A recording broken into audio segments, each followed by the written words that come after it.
আসসালামু আলাইকুম। সবাই কেমন আছেন? আজকে জুম্মার দিন, তো জুম্মার নামাজ পড়ে আসলাম।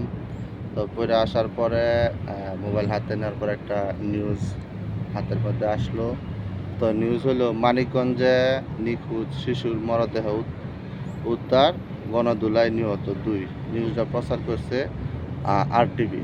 তো আমার কাছে একটা আ মানে খুবই দুঃখ লাগলো যে একটা ছোট্ট শিশু, কত তার বয়স হয়তো ৭ বছর অথবা ৮ বছর। তো ৭-৮ বছরের একটা মেয়ে বাচ্চা তারে তারে মেরে ফেলছে প্রতিবেশীরা আরকি। তো প্রতিবেশীর সাথে সবসময় আমরা দেখি যে ছোটখাটো দ্বন্দ্ব থাকে, আবার বড় দ্বন্দ্ব থাকে। তো পাশাপাশি চলতে গেলে দ্বন্দ্ব হতেই পারে। তো এটা একটা খুব খারাপ জিনিস। তবে এই যে ৭-৮ বছরের বাচ্চা, ছেলে হোক, মেয়ে হোক, যাই হোক, এরা দুনিয়া সম্বন্ধে কি বুঝে? পারিবারিক ঝামেলার কি বুঝে? তারা এদিকে কি আর ঘরের ভিতর বন্দি করে রাখা যায়? যায় না। তো এরা এদিক সেদিক চলাচল করে। তো সুযোগ বুইঝা প্রতিবেশীরা অপেক্ষায় থাকে কখন এইরকম একটা ভয়ংকর প্রতিশোধ নিতে পারবো। এই যে এই কাজগুলি করে, এই কাজগুলার প্রেক্ষিতে দেখা গেছে কি এ পরবর্তীতে থানা, পুলিশ, কোর্ট কাছারি হয়। তো থানা, পুলিশ, কোর্ট কাছারি হইলে সমস্যাটা কোন জায়গায়? মেইন সমস্যা হচ্ছে তদন্ত হয়, তদন্ত প্রতিবেদন কোর্টে দাখিল করে, কোর্টের মধ্যে আবার বাদী-বিবাদী পক্ষ নারাজি দেয়। এটা নিয়া বছরের পর বছর, বছরের পর বছর মামলা চলতেই থাকে। তো দেখা গেছে শেষ পর্যন্ত যে বাদী আছে, যে ভুক্তভোগী আছে, ভিকটিম আছে, তারা একসময় হতাশ হয়ে যায়। বিচার তো পাই না, উল্টা আরও বিচার পাইলেও সেখানে দীর্ঘ সময় ঘুরতে হয়। আবার দেখা গেছে অনেক টাকা পয়সা খরচ হয়। সবার এরকম পরিস্থিতি থাকে না। তো এই বিচারগুলি দ্রুত করা দরকার।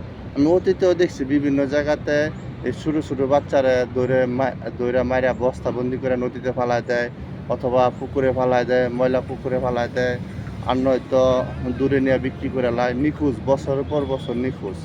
তো আমি আমার প্রেক্ষিতে আমি যেটা বলতে চাই যে বাংলাদেশের মানুষের আরও মানবিক হওয়া দরকার। আইন আরও কড়াকড়ি করা দরকার। কেন? এই ছোট বাচ্চার উপর যে প্রতিশোধ মানুষ নেয়, এটা একদম খারাপ জিনিস। এজন্য দেশের উপরে আল্লাহর গজব পড়বে। যে জাতি ছোট বাচ্চাদেরকে ভালোবাসতে পারে না, মায়া মহব্বত করবে না, এদের উপর আল্লাহর গজব পড়বই পড়বে। এটা কোনো নাই, মাফ নাই। তো মানুষের এই কার্যকলাপ থেকে বিরত থাকা দরকার। আর আমরা যারা পরিবারের লোক আছি, তো আমার একটা মেয়ে বাচ্চা আছে। তো যাই হোক, অনেকের মেয়ে ছেলে অনেকেই বেশিরভাগ পরিবারে বাচ্চা-কাচ্চা থাকে। তো আমরা চাইবো এই ছোট বাচ্চাদেরকে একটু সেভে রাখতে। এদেরকে একটু পারিবারিক জ্ঞান দিতে। যেহেতু মানুষ আর এখন মানুষ নয়। মানুষ এখন আজরাইলের ভূমিকা অবতীর্ণ হয়েছে। তো যাই হোক, যে বাচ্চারা মারা গেছে মানিকগঞ্জ, তো ওইখানে ২ জন লোক গণধোলায় নিহত হইছে। তো আমি চাইবো যে জনগণরে যে আপনারা আবেগের বশবর্তী হইয়া আইন হাতে উঠায় নিবেন না। এইটা অত্যন্ত একটা ঝামেলার জিনিস, অত্যন্ত খারাপ জিনিস। আইনের মতো চলতে আমরা আইন যারা প্রয়োগ করে ওদের উপর আমরা সাধারণ জনগণ যারা আছি তারা চাপ প্রয়োগ করবো যেন এই আইনটা দ্রুত বাস্তবায়ন করা হয়। বিচারটা যেন দ্রুত করা হয়। ধন্যবাদ সবাইকে।